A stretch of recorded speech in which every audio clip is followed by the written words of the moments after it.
ॐ नमः सिद्धेभ्यः। ॐ नमः सिद्धेभ्यः। ॐ नमः सिद्धेभ्यः। ॐ जय जय जय। नमोस्तु नमोस्तु नमोस्तु। नमो रिक्ताणं नमो सिद्धाणं नमो ऐर्याणं नमो वज्रायाणं नमो लोहितवसाणं। मंगलम भगवान वीरो मंगलम गौतमो गणी मंगलम कुंद कुंदारो जैन धर्मोस्तु मंगलम सर्वमंगलम मांगल्यम सर्वकल्याणकारकम प्रदानं सर्वधर्माणां जैनं जयतु शासनं जैनं जयतु शासनं जैनं जयतु शासनं। त्रिभुवनतिलयमदेवं वन्दिता त्रिभुवनिन्दपरिपूज्यं पूज्यं गणपेयाओ भवीय जनानंद जननियो। बोले जिनवाणी मात की जय हो। बोले स्वस्ति मात की जय हो। कार्तिक अनुप्रेक्षा नाम का ग्रंथ कार्तिक के समय विरचित और अपनी चर्चा कल हुई थी। गुण श्रेणी निर्जरा कैसे होती है हुई थी। चौथे सम्यक सन्मुख मिथ्या दृष्टि से असंख्यात गुणी निर्जरा सम्यक दृष्टि के सम्यक दृष्टि से असंख्यात गुण श्रेणी निर्जरा देशवृत्ति के देशवृत्ति से संख्यात गुण श्रेणी निर्जरा महावृत्ति के और फिर विषयोजन की बात। फिर क्षायिक सम्यक वाले की अधिक किसकी उपसम सम्यक वाले से अपेक्षा छपक श्रेणी वाला नहीं क्षायिक सम्यक वाला। फिर उपसम श्रेणी वाली की उससे अधिक और 11वें गुण स्थान और अधिक। फिर उपसम श्रेणी की अपेक्षा क्षायिक सम्यक और क्षायिक श्रेणी वाला छपक श्रेणी। फिर 10वें से अधिक 12वें से अधिक 13वें में 13वें से अधिक 14वें में और सिद्ध भगवान के होती ही नहीं। ये सब चर्चा कल की थी। उसके आगे की बात करते हैं। 109 नंबर की गाथा है पेज नंबर 49 और गाथा नंबर 109। अब गुणाकार रहित अधिक रूप निर्जरा जिससे हो सो कहते हैं। ये तो बात की थी गुण श्रेणी निर्जरा की। अब गुण श्रेणी निर्जरा के अलावा की बात करते हैं। जो विसदि दुर्वयणम सायमिहिरणचम जो वसयति दुर्वयणम सायमिहिरणम चौवसगम जिणउण कसाय रह्युम तस्वे निर्जरा विउला। जो मुनि दूरवचन सहता है साधन में जो अन्य मुनियाँ अधिक उनसे किए गए अनादर को सहता है तथा देवादिकों से किए गए उपसर्ग को सहता है। कसाय रूपेरी को जीतकर जो ऐसे करता है उसके विपुल बड़ी निर्जरा होती है। क्या कहा कि कोई कुवचन कहे तो उससे कसाय नहीं करे तथा अपने को अतिचाराधिक लगे तब आचारादि कठोर वचन कहकर प्रायश्चित देवे निरादर करे तो उसको कसाय रहित होकर सहे। कोई उपसर्ग करे तो उससे कसाय न करे उसके बड़ी निर्जरा होती है। पहले जो बात कही गई थी वो तो गुण श्रेणी गुण स्थान के आधार पर बात कही गई थी। एक गुण स्थान से दूसरे गुण स्थान में जो शुद्धि की वृद्धि हो रही है निरंतर उसकी बात कही थी। अब यहाँ पर और निर्जरा कैसे होती है सब तो कहते किसी ने हमको दुर्वचन कहे कठोर वचन कह दिए तो प्रत्युत्तर नहीं देना सहज रहना उसके प्रति कोई भी दुर्भावना नहीं होना इससे भी कर्म की निर्जरा होती है। कैसे कैसे होती है क्या आपको जो दुर्वचन कहे ना तो दूरवचन कहे तो आपने कोई न कोई पाप बंद किया था तभी इसने कहे, नहीं तो कैसे कहता। एक तो निर्जा हुई उदय वाली है, ये तो उदय में आई है ना वही, पर आपने उसका कोई प्रत्युत्तर नहीं दिया, सहज रहे, तो जो बंधे हुए कर्म थे वो भी और अधिक खिल जाते हैं। दो बातें कह दी मैंने, कुछ पल्ले पड़ी है मंडल साहब? क्या आई बताओ?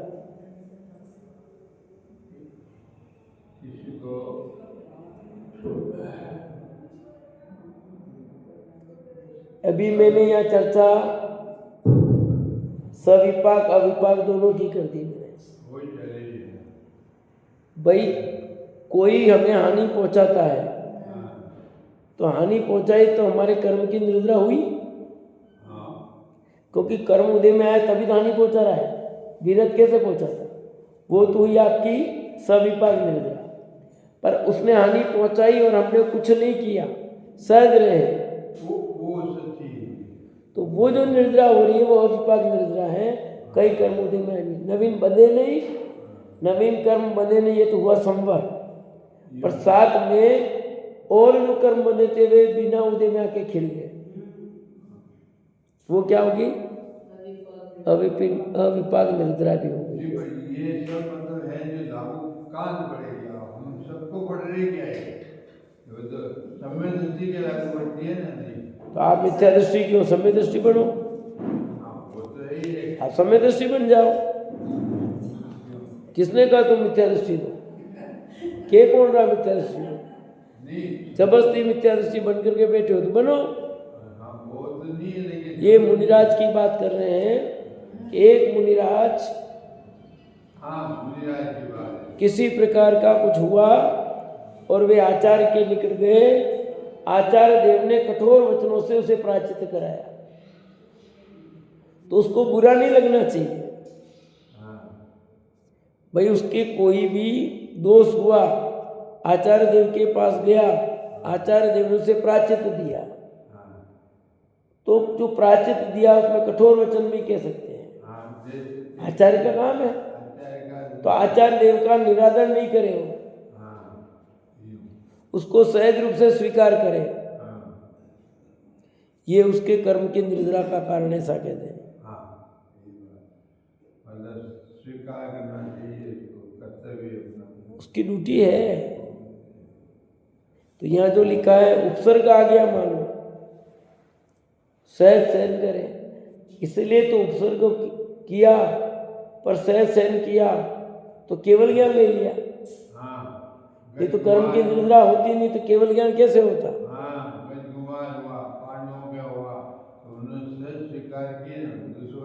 आया उपसर्ग, तो वो उपसर्ग उनके कर्म की निद्रा में और अधिक निमित्त बन गया।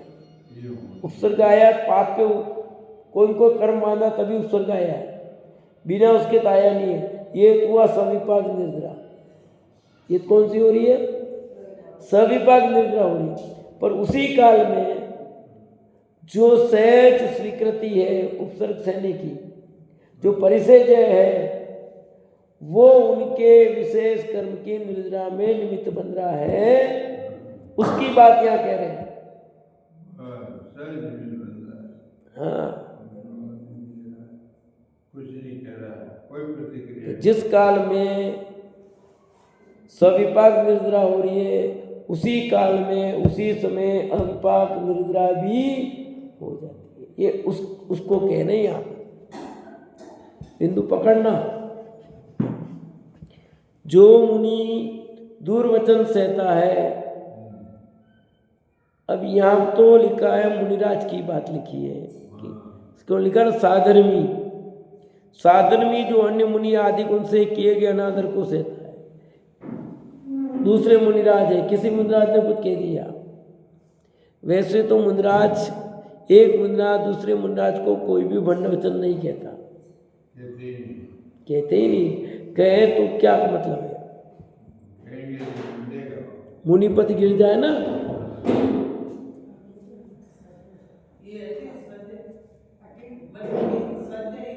इधर क्या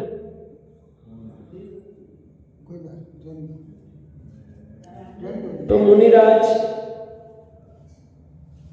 एक मुनिराज दूसरे मुनिराज का अनादर नहीं करते, एक मुनिराज दूसरे मुनिराज को बंडवचन नहीं कहते, पर कदाचित कह दिया किसने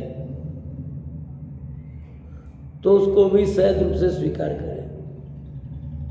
आचार्य देव प्रायश्चित्त के लिए कठोर वचन कहे या उपदेश दे रहे हैं, लिखा ना जिन्होंने हे मूर्ख ऐसे शब्द का भी प्रयोग किया, कहीं अरे भव्य आत्मा का भी प्रयोग किया है।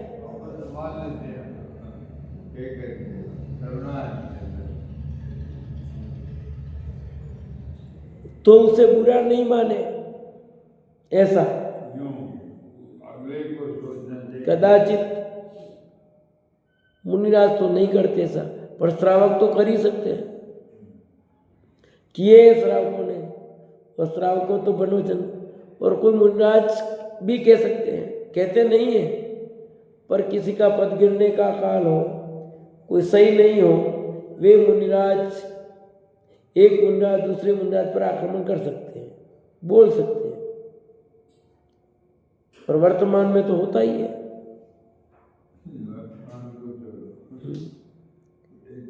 आपस में झगड़ जाए मुनिराज तो कहे वो झगड़ा तो कर्म बंधन किया है, निर्जरा नहीं हुई। कोई दूसरा मुनिराज झगड़ा भी करे पर वे नहीं करे, वे सद रहे, उनके निर्जरा होगी, बाकी के निर्जरा नहीं होगी। निर्जरा तत्व तो विशेष है। कोई कुवचन कहे तो उससे कसाई न करे, कसाई नहीं करनी, और यहाँ तो कुवचन ही नहीं कहा तो भी कितनी कसाई है। सुनाया था, सुने कि नहीं सुना? है। इतना आक्रोश, ओ पूरा ऊंचा कर दिया, तो कहते कि नहीं भैया, साधर्मी जो अन्य मुनिराज हैं अपने को अतिचाराधिक लगे तब आचारादि कठोर वचन कहकर प्रायश्चित्त देवे, निरादर करे तो उसको कसाय रहित होकर सहे, कोई उपसर्ग करे तो उससे कसाय न करे। अब आचार्य देव है, आप प्रायश्चित्त के लिए गए, आचार्य देव ने थोड़ा कठोर दे दिया और कड़क शब्दों का प्रयोग कर दिया, तो उसको बुरा नहीं लगना चाहिए। हाँ, परिस्थितियां देख करके कई निर्णय लेने पड़ते हैं। आचार्य देव को परिस्थितियां देख करके निर्णय लेने पड़ते हैं। अंकपन्नाचार्य मुनिराज ने समझ में आ गया उनको, तो सारे संघ में आदेश दे दिया कि आज सभी मौन व्रत रखेंगे, किसी को कोई उत्तर नहीं देंगे, किसी को कुछ नहीं समझाना है। अब संघ के दूसरे मुनिराज समझ पाए हो ना समझ पाए हो, पर आचार्य देव की आज्ञा, इसका मतलब पालन करना, बात खत्म। क्योंकि उन्होंने आदेश दिया, मतलब उनके कुछ न कुछ ध्यान में आया है, तभी आदेश दिया है कि आज सब मौन व्रत रखेंगे, किसी को कोई समझाना नहीं, और आज हार के लिए नहीं जाना, किसी को हार के लिए कोई नहीं जाएगा। अब ऐसा आदेश दे दिया और कोई नहीं गया, पर सुतसागर मुनिराज को पता नहीं था कुछ, क्योंकि 700 मुनिराज एक जगह एक साथ तो बैठ नहीं सकते, और सबका उपयोग उसमें एक साथ जब जिस समय बोला हो उसमें सबका उपयोग स्थिर होना। 700 मुनिराज क्या समझ लो आप, कितनी जगह चाहिएगी? अच्छा, वो तो जगह होगी, सुना नहीं बात कोई, क्यों नहीं सुनी उसका कारण बता रहा हूं मैं। क्यों नहीं सुन पाए होंगे? क्योंकि मुनिराज अलग अलग ध्यान कर रहे हैं। एक साथ मान लो बैठे भी हैं, पर वो ध्यान करो तो नहीं आए हो। भले एक साथ बैठे तो और 700 मुनिराज एक साथ बैठेंगे, बोलेंगे तो उतनी आवाज भी तो वहां तक जानी चाहिए ना। अपन तो इतने लोग हैं तो माइक लगाया है, और मुनिराज तो माइक भी नहीं लगाते ना। और कौन से मुनिराज, कौन से तीर्थंकर की समय की घटना बता सकता है कोई? अंकपनाचार्य मुनिराज की जो घटना है वो कौन से तीर्थंकर के काल की घटना है?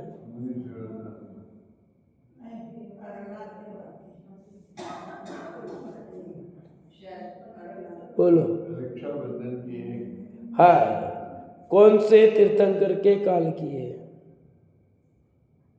हाँ पापा जी। हाँ सुना होगा तो भी ध्यान नहीं रहा। हाँ, आपको नहीं आया था प्रकरण ध्यान है आपको? आया स्वाध्याय में, इसलिए पूछा। जब सुदृष्टि तरंगिणी का प्रसंग चल रहा था लास्ट में, काल बता रहे थे कि का तीर्थंकरों का शुरू उस समय आई थी बात, याद हो तो 19वें तीर्थंकर के बाद और 20वें तीर्थंकर के पहले, 19वें मल्लिनाथ और 20वें मुनिसत के पहले। सामान्यतः 20वें तीर्थंकर कहा जाता है, पर काल तो चल रहा था 19वें मल्लिनाथ का। हाँ, यूं का था तो 20वें का ही है, लेकिन बीच में हुआ था। हुए नहीं तो 19वें क्या है? नहीं कहलाएगा 20वें का। काल तो अभी उनका चल रहा है, जब तक अगला तीर्थंकर नहीं होता उसका शासन कहलाएगा। इसीलिए मल्लिनाथ का ही होगा। मल्लिनाथ का ही होगा। हमें यही कहना है। सामान्य सब मुनिसुतनाथ कहते हैं, पर मुनिसुतनाथ के पहले की घटना है। जस्ट आया था सुदृष्टि तरंगिणी में, खोल के देख लेना। लास्ट में जो 24 तीर्थंकर का प्रकरण चल रहा है ना अपना, उसमें आया है। ताजा ताजा तो निपटा भी, पर भूल गए कि नहीं? तो मुनिसुतनाथ का जन्म नहीं हुआ था उसमें? नहीं। तो अंकपनाचार्य मुनिराज तो उस समय आज के मनुष्य की अपेक्षा उनकी लंबाई चौड़ाई सब ज्यादा थी, आयु भी ज्यादा थी, ठीक नहीं थी। तो 700 जने बैठे होंगे एक साथ, मान लो एक साथ बैठे, सामायिक करने आप बुला लिए, सब बैठे, तो कितनी बड़ी जगह होगी वो, पूरी कॉलोनी बढ़ जाएगी। क्योंकि मुनिसुतनाथ के पहले तो उनकी लंबाई ज़्यादा थी, उम्र ज़्यादा थी। पार्श्वनाथ की भी 250 थी, तो उसके पहले तो और ज़्यादा उम्र थी, तो शरीर भी ज़्यादा बढ़ रहा था। 3.5 हाथ का तो बाद में हुआ है। तो उनकी लंबाई कितनी, तो लगभग समझ लो ये पोर्शन यहाँ से बैठकर मेरे घर तक जगह बढ़ जाए, इतनी जगह मान लो 700 मुनिराज समाये। तो ये अब यहाँ से बोल रहे हैं तो वहाँ तक सुनाई देगा, जरूरी थोड़ी है। तो ऐसे जो भी परिस्थिति रही हो, सुरसागर मुनिराज को पता नहीं था, चले गए। तो वो जो मुनिराज हैं बाकी सब, उनको तो ख्याल में है, समझ। अब वो जाए, कठोर दंड दे दिया, कठोर प्रायश्चित दे दिया कि जहाँ तुमने चर्चा की वहीं जाओ, वहीं खड़े रहो। अब ये मौत की सजा है कि नहीं?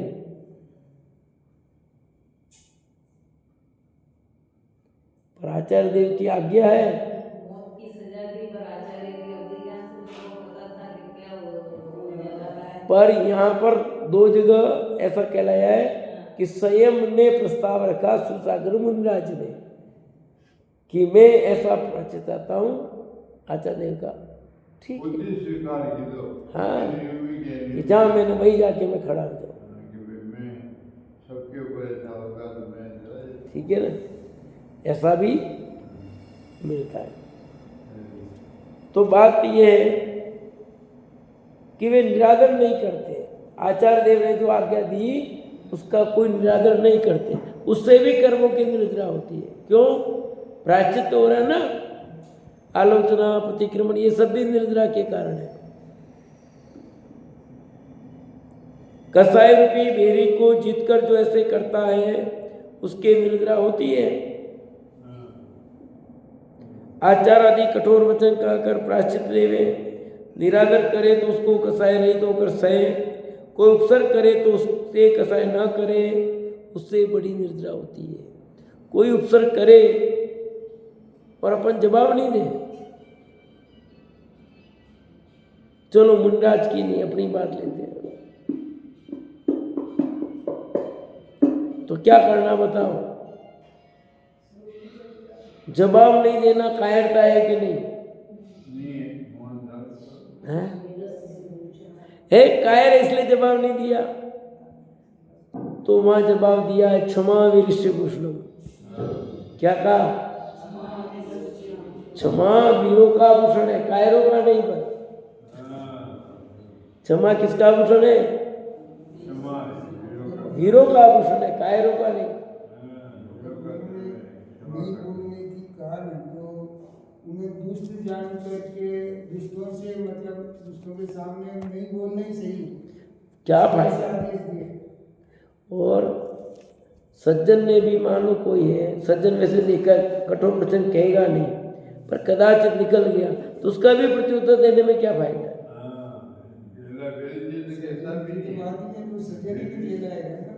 कदाचित कभी मुनिराज ने कठोर वचन कहे ना, लिखा है यहाँ, तो ऐसे दुर्वचन नहीं पर कठोर वचन के दिया, ये मूर्ख, ऐसी गलती कर बेटा तो भी मुनिराज ने ऐसा कहा तो वो बुरा नहीं माने, ऐसा लिखा है यहाँ। क्योंकि वहां पर करुणा है, करुणा का भाव है, अहित का भाव नहीं है भैया। तो ऐसा जान करके सहज रहता है तो उसके प्रायश्चित ज्यादा होता भैया। पर हमें ख्याल में नहीं आ रहा है। मुनिराज की होता है ऐसा नहीं, गृहस्थ भी कर सकता है। गृहस्थ को भी क्या प्रत्युत्तर देना जरूरी? सब आवश्यक ही नहीं है भैया। जिसका जो धर्मता किया होगा, हम उसका उत्तर देने जाएंगे तो कितना गड़बड़ होगा सोचो। दिमाग घूमता ना, इसने ऐसा कि अपने को क्या करना, क्या करना, कैसे जवाब देंगे, क्या करेंगे, दिमाग सब उसमें ही चलता है। बाकी सब जिस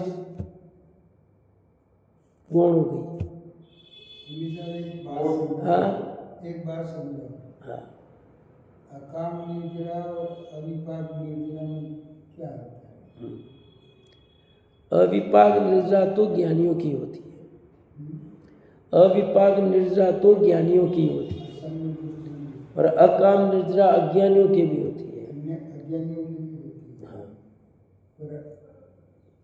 उसमें आपने कहा भी था कल परसों, आपने खुद ने भी बता दिया था, आपने खुद ने भी सिद्ध कर ही दिया था कि अकाम निर्जरा, कभी अकाम निर्जरा करे भवन त्रिक्षुतन धरे, है कि नहीं है?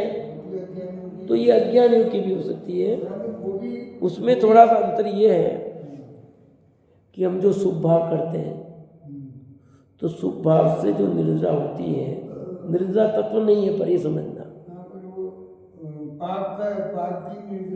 हाँ वही तो जो शुद्ध भाव रूप नहीं है उसका फल नहीं, पर होती तो है।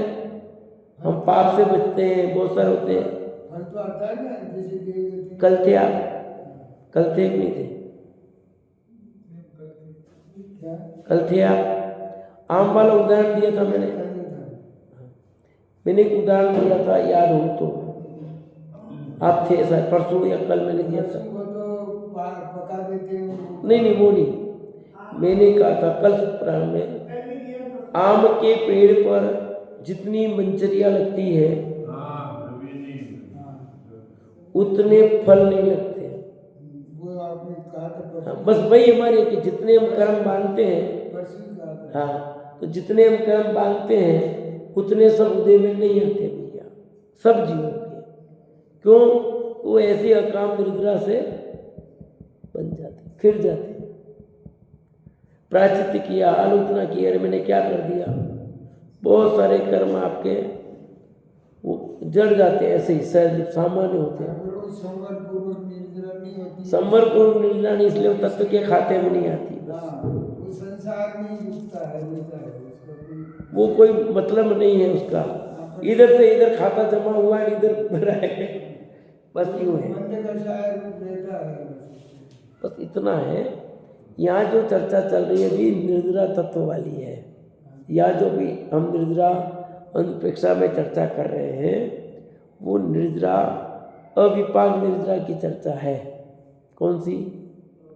यानी तप पूर्वक होने वाली निर्जरा, सम्यक दर्शन पूर्वक होने वाली निर्जरा कहो, ज्ञानियों की निर्जरा कहो, ठीक है, सम्यक दर्शन ज्ञान चारित्र के साथ होने वाली निर्जरा कहो, या रत्नत्रय रूप निर्जरा कहो, जो भी नाम देना हो वो दे सकते हो, पर ये आपके संसार का अभाव करने वाली निर्जरा है। उसमें संसार का अभाव नहीं होता अकाम निर्जरा में। और ये जो अविपाक निर्जरा है नियम से मुक्ति का कारण है, ये नियम से मुक्ति का कारण है। हाँ, समिति बुद्धि अनुप्रेक्षा और ये सारी चीजें बताई नहीं इसमें, तो ये तो वास्तव में तो शुभ भाव रूप होती है। निश्चय को गिनना शुभ भाव तो संसार का ही कारण है, इसलिए मैंने टोडरमल जी का उदाहरण दिया था ना, वो तो इसीलिए दिया था। शुद्ध भाव वास्तव में जितनी विग्रहता है निर्जरा समर्थक तो वही है। उसमें लिया ना पुरुषार्थ सिद्धि में आचार्य अमृतचंद देव ने, जितने अंशों में राग है उतने अंश में बंध है, जितने अंश में सम्यक दर्शन है उतने अंश में। तो क्या सम्यक दर्शन भी अंशों में होता है? सम्यक दर्शन तो पूरा ही होता है, अंशों में नहीं होता कोई। सब ठीक है, तीनों रत्नों घटाए पर वहाँ अंश की बात नहीं है, वहाँ शुद्धता की बात है सारी। अगला गाथा निर्मोणम व मन्नई जो सगम परिसम तिव्वम पाव फलम मेनम मया विजम संचदिम उव्वम। जो मुनि उपसर्ग को तथा तिव्वम तीव्र परिसम परिसय को ऋण मोहनम व मणई ऋण कर्ज की तरह मानता है कि एदे उपसर्ग और परिचय मया बीजम पूर्वम संचितम मेरे द्वारा पूर्व जन्म के संचित किए गए पाप फलम पाप कर्मों का फल है, सो भुगना चाहिए, इस समय व्याकुल नहीं होना चाहिए। कई बार उदाहरण दिया मैंने, आचार्य देव का ही उदाहरण है, अपना क्या उदाहरण है वो उदाहरण यहाँ पर आचार्य देव कह रहे हैं। जैसे किसी को ऋण के रुपए देने होंगे तो वह मांगे तब देना पड़े, उसमें व्याकुलता कैसे? ऐसा विचार कर जो उपसर्ग और परिचय को शांत परिणामों से सह लेता है उसके बहुत निर्जरा होती है। यानी आपके कर्म का उदय आया, पाप का हो या पुण्य का हो, पर यहाँ पाप की मुख्यता से कथन है, क्योंकि पाप में घबराता है, पुण्य में तो वो घबराता नहीं है। तो तीव्र पाप का उदय हो या कर्म का उदय आया तो उस समय वो दुखी नहीं हो, सहज रहे, ज्ञाता दृष्टा भाव से उसे सहन कर ले तो उसके विशेष निर्जरा होती है। ऐसा कहा। उदाहरण दिया ऋण का। मैंने किसी से कर्जा लिया था, अब मैं कर्जा दे रहा हूं, गिर जाओगे, वो कुर्सी आड़े ठीक है,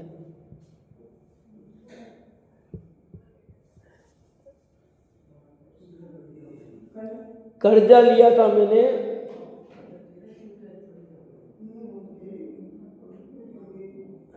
कर्जा लिया था, अब कर्जा दे रहे हैं तो आनंद होगा कि नहीं होगा? भाई कोई कर्जा लिया था, 2 लाख रुपए लिए थे, 2 लाख दे दिए, तो अब कर्जे से मुक्त हुए ना, तो दुखी नहीं होता, आनंद ही होता है उसको कि भैया मेरे कर्जा उतर गया, मैं मना। जो कर्जा नहीं चुकाना चाहता हूँ जबरदस्ती देना पड़े वो दुखी होगा। सुनिए भाई यार, बहुत मेरे माथे कर्जा उतर गया, मैं खुश हो गया, ये अब पैसे मांग रहे थे और दे दिए तो काम खत्म हुआ ना। ऐसे कर्म का कर्जा है, वो उतर गया, मुक्त हो गए। तो जिसके कर्म बंधे थे वो कर्म में उदय आए, इसका मतलब समझना चाहिए मेरा कर्जा उतरा। मैं तो प्रति समय यही विचार करता हूँ कि कर्जा उतरता जा रहा अपना। लगा उस समय भी यही विचार किया, तत्काल यही विचार आया, ये कर्जा उतरा भैया, कर्म निर्धारित हो गया। अब जितना भी बाकी है, जैसे जैसे निर्धारित हो रहा है तो कर्जा उतरता जा रहा है, नवीन कर्म नहीं मानने भैया। तो जो कर्म उदय में आए उसको सहज भाव से स्वीकार करोगे तो मुक्ति निकट है, और हाय तौबा मचाओगे तो नवीन कर्म बनेंगे, संसार खड़ा रहेगा। क्या कहा बोलो?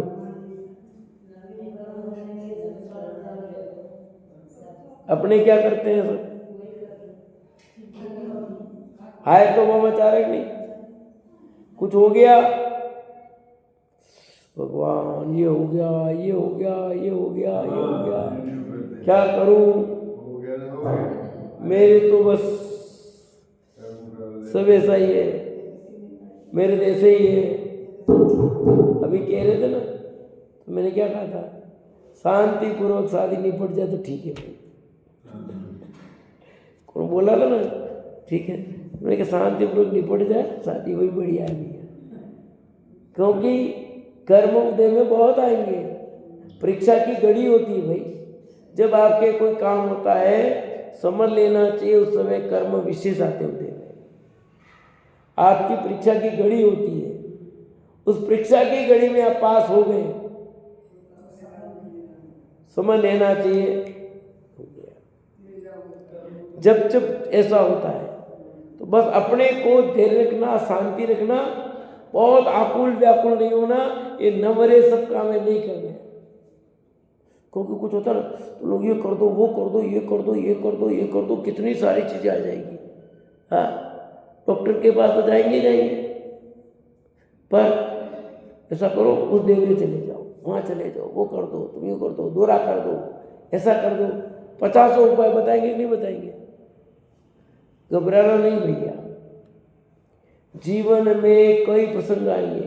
हो सकता है कि तुम्हें कर्म उदय तभी आ रहा है, कोई शारीरिक रोग नहीं होकर के मानसिक रोग हो जाए, हो सकता है, तब भी घबराना नहीं।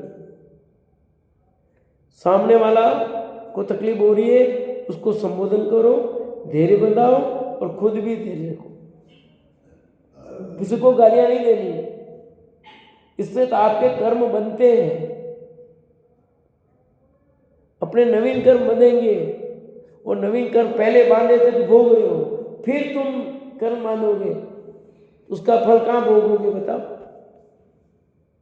आ रहा समझ में? मतलब साहब, परीक्षा की घड़ी होती है, जब जब आपके घर में कोई या कहीं भी कुछ काम होगा, कुछ न कुछ तकलीफ विशेष आ जाती है। और ज्ञानियों के तो विशेष आई। उस काल में हमें धैर्य रखना होगा भैया, समता भाव रखना पड़ेगा, आपको अपने उपयोग को स्थिर करने का प्रयत्न करना पड़ेगा। मुनिराज क्या करते हैं, उनके केवल ज्ञान निकट आ रहा है और इधर उपसर्ग आ रहा है, और उपसर्ग को सहज झेल लिया तो केवल ज्ञान ले लिया उन्होंने, और नहीं झेल पाते तो केवल ज्ञान नहीं होता, होता ही नहीं केवल ज्ञान। दो जने रह गए छोटे से चीज में से, बोलो 3 तो ले गए और 2 रह गए, थोड़े से परीक्षा में फेल हो गए।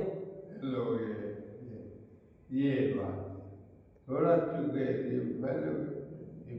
कहने को तो थोड़ा सा है, पर सजा कितनी बड़ी हो गई है। हमारी थोड़ी सी असावधानी कितनी बड़ी सजा, समझ लो जिंदगी भर की सजा होगी नहीं हो गई। तो उनको भी छोटी सी, वो ज़्यादा नहीं है, कहने को छोटा सा भाग था, पर वो छोटा सा परिणाम 33 सागर से अधिक। जो स्वभावी था 33 सागर मतलब लता 33 सागर कम असंख्यात तो वर्ष, बहुत 1-2 वर्ष नहीं है, असंख्यात तो वर्ष है। कम इतने समय तक संसार में रहना पड़ गया। एक साल के अंदर 3 भाई तो केवल ज्ञान लेके सिद्ध बन के बैठ गए हैं, हाँ और 2 भाई अभी तक भी संसार में है। ये देखना है विचार कर- क्यों है भाई? ये विचार- एक छोटा सा परिणाम देख लो क्या कर जाता है। इसलिए तो लिखा, देखो परिणामों की विचित्रता। इसलिए शुभ अशुभ कुछ भावनियां होना चाहिए ना देखो परिणामों की, विचित्रता इसलिए आपके जो परिणाम हैं, ये निद्रा की बात चल रही है, बहुत समझने जैसी है अरे बहुत कि हमें धैर्य रखना है, सहज रहना है, किसी के प्रति आक्रोशित नहीं होना, किसी को कुछ नहीं कहना, जिसको जो करना है करो भैया, हमारे प्रति तुम्हें जितना भी भेद निकालना है निकालो, तुम हमारे उपकारी हो, धन्य तुम कम से कम मेरे कर्मों की निद्रा कर रहे हो, धन्यवाद दो उनको। धन्यवाद यह कहते गज कुमार मुंजा ने बुरा नहीं माना। कहते धन्यवाद जवाब ये व्यवस्थित के माना नहीं कहना पड़ेगा, माना नहीं हुसैन कराएंगे मत करो, कर्म मान लो, संसार में रहो, और क्या इलाज है। और यही होता है, नहीं करता, बहुत कम लोग हो पाएंगे, तो सब मोक्ष नहीं चले जाएंगे, सब सहन कर लेंगे तो सब मोक्ष चले जाएंगे फिर तो। बहुत कम जीव प्रत्युत्तर नहीं देने वाले, बाकी सब तो प्रत्युत्तर देने वाले ही होंगे। 100 में से 99.99999 तो ये मिलेंगे, 0.11111 मिलेगा जो प्रत्युत्तर नहीं दे। जी करेंगे जने फिर और हिकावार बनी जा बड़े, अरे तने थारी अपमान कर दी तो तने खबर नहीं पड़े तो होनी न आयो, इसलिए दूसरों के चारे नहीं लगना।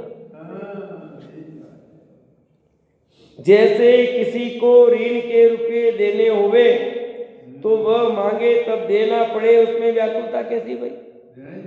सामने वाला पैसा मांग रहा है तुमको देने से, पर इतनी व्याकुलता क्यों? व्याकुलता भाई, कर्ज लिया है तो सहज भाव से दे दो ना। क्यों मांगिया? पर कई लोग हैं क्यों मांगिया? नहीं मान बाबा पैसे दांगा अब आप सहज भाव से देने चाहिए पर नहीं देते हो, इसलिए आकुल व्याकुल होते हो, फिर दुखी होते हो। क्योंकि सहज दे देते तो आपको भी तकलीफ नहीं, सामने वाले को भी तकलीफ नहीं, और आप नहीं देते हो तो तुम्हें भी बहुत तकलीफ और सामने वाले को भी तकलीफ। तो ऐसे कर्मों को कोई तकलीफ नहीं है, वहां होती तो होगी, पर यहाँ कर्मों को कोई तकलीफ नहीं है, जड़ है ना, पुद्गल है। और आप क्या हो? चेतन हो, तो चेतन को ही तकलीफ होती है, पुद्गल को कभी नहीं होती।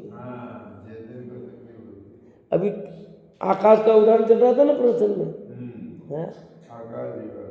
आकाश भी शुद्ध है, जी भी शुद्ध है, पर आकाश शुद्ध हूं कुछ पता नहीं है, जानता नहीं है, पर